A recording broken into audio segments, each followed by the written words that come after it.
I want to give you one last note regarding doing laces in Modo. If you remember, we created our lace geometry as a procedural. Let's turn everything on here, and we can still have this procedural in our scene, so we can go and actually make modifications to it. And you remember, we froze this lace geometry out as standard Modo geometry, so we can continue to make changes using the standard direct modeling tools if we want. However, if you notice, I turned off all of the lace item procedural operations, and yet I still have this little gizmo haunting me and not wanting to go away. It's like one of those guests that just never leave. So how do you get rid of this guy?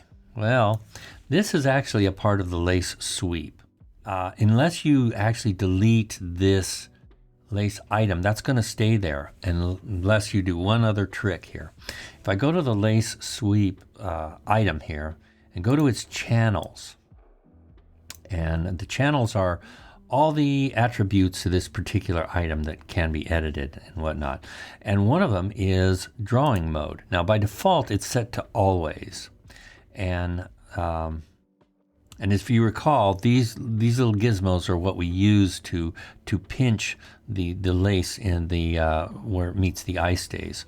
So we want to just kind of hide those. We don't want to really get rid of them, just kind of hide them. So you go to the drawing mode where it says always, go to selected. Now if I move my selection off of that, those disappear, those go away. So yeah, I don't know why that's set to always. The default is, but just changing it to selected, or you could just turn it off altogether too. So I'm gonna go to here, lace geometry, lace sweep, where it says drawing mode selected. I can turn it to none. That way, even if it is selected, those won't show up. But I usually think selected is the best. Anyway, that's a little caveat I think will be helpful. All right.